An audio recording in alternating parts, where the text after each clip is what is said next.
Hello everyone, welcome to Canteen Cup.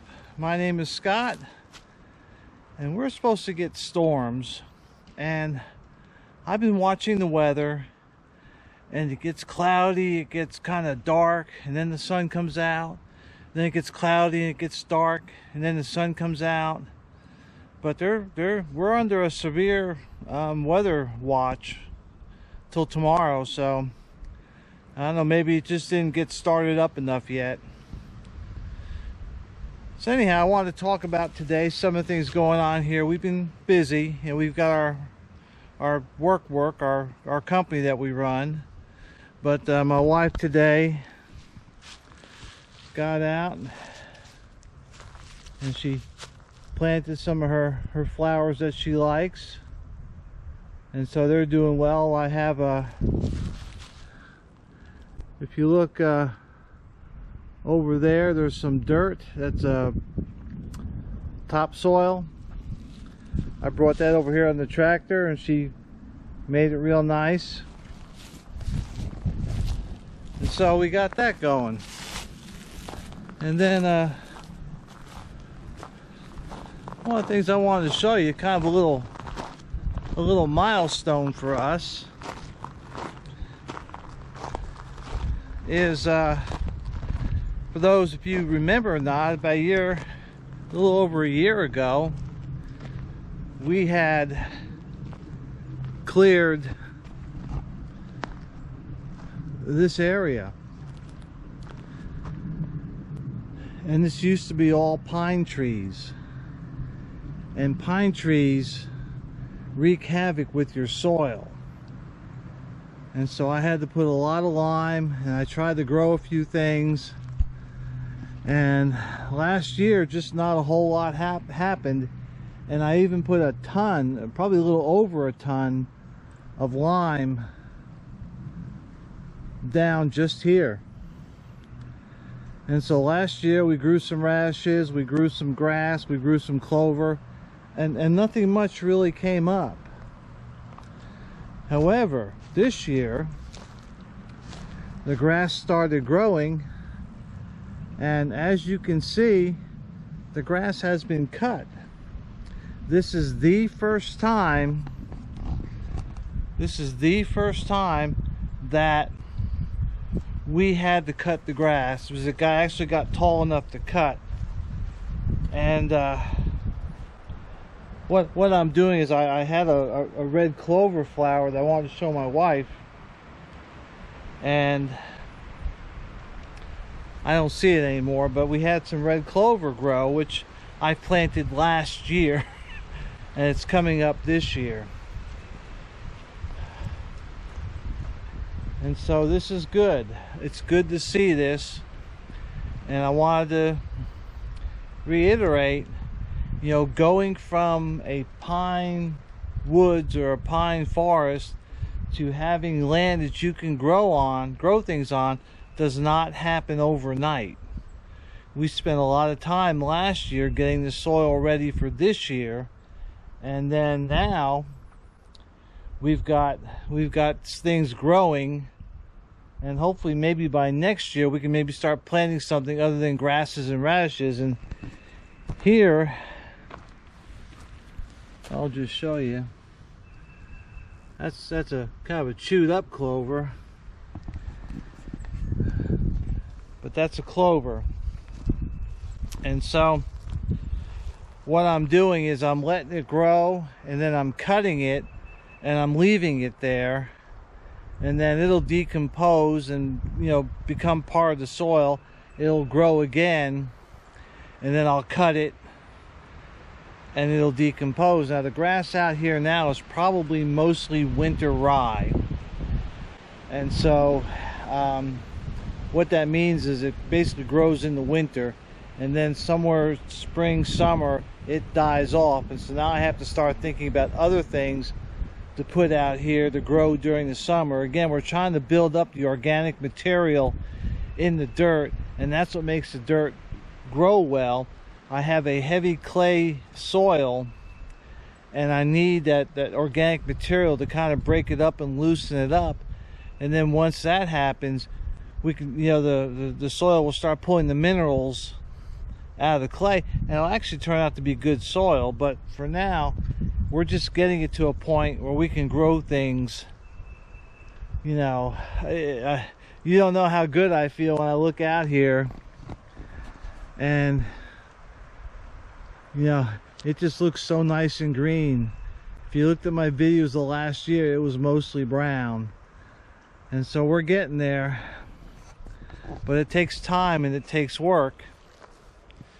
And it takes a lot of patience. Unless you have a lot of money, which we don't. And the other thing I wanted to talk about is, you know, maintenance. It's okay to buy things, but when you buy things, you have to be sure that you can also maintain them. You know, if you buy a tractor, there are what we called in the Army PMCS, preventive maintenance checks and services. On a tractor, it's usually by the hour. Every so many hours you have to do certain inspections. After so many hours you have to change the oil, you have to change the hydraulic fluid. You have to do that to keep your machines running. And so I'm hoping that when you guys are getting back to the land, you know, that you're thinking about your maintenance. Even your little riding tractors or lawnmowers or chainsaws, they need service. And so make sure you're keeping up. For those that have firearms, they need service. You need to take them apart, clean them, lube them, put them back together. You need to shoot them, make sure they function. I've got a couple pistols that are about 30 years old, and about a year and a half ago I sent one back to the factory to let them look at it, and they cleaned it up and replaced parts and sent it back to me. I'm sending them another one, and they're going to do the same thing. They'll disassemble it, they'll inspect it, they'll look at things, they'll replace the springs and stuff, and I'll basically get a brand new pistol back. But you got to think about that, especially for you guys that have some older firearms, that there comes a time when you need to take them to a gunsmith or send them back to the factory and have somebody go through them and make sure they work. Because it'll be a real shame that when you drew that weapon and you really needed it, all you heard was click or maybe nothing. So that's it for today. Just a short video what's going on. I've been doing a lot of ham radio stuff too. I'm putting together a man-portable HF station, and I've got some parts on order, and they're being sent here. So hopefully when that comes, I'll put that together and show you that. But you know, I've really been thinking a lot lately about a man-portable system. Not so much that I'm going to man-portable it anymore, but they're lightweight and they take up a little space, so I can put them in a corner of my car. Because if I'm bugging out, my cars are going to be full. And so sometimes you have to make compromises on what exactly you're going to bring or not bring, and weight may play into it, and dimensional space may play into it.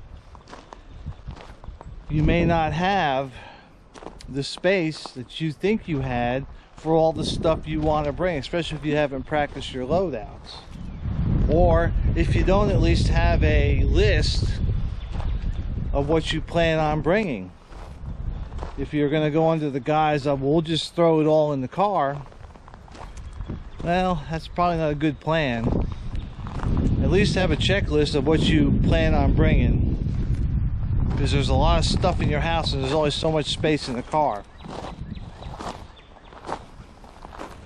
But I'm working on a man portable for those that may have that desire, that want to go out and man portable, put their stuff on a backpack. This system I'm setting up is backpackable, and you may want to have that available for you, or something like it, just depending on what your intentions are. But also too, for those of you that are going to pack up your car, you may not have a lot of space for extra stuff like radio, so you got to make sure that you're, you know, tucked away and you have a space for it. All right, I just want to come over here, and this is where I got my topsoil from. Nice dark soil, sifted. I think we bought this last year and we use it sparingly. It's cheaper than gravel, but it's still not cheap. And we use that to kind of augment some of our stuff. This is the area where we're kind of working on this year. We're going to try and get this ready to plant some things. Those hoops back there are probably going to be for peas, raspberries, and blackberries. We get the type of blackberries and raspberries that are viney, not bushy. And so we'll grow those there. All right. Just checking in with everybody. Hope everybody's doing well. I hope you're surviving and thriving, as they like to say. But stay safe and stay secure. And we'll see you out there.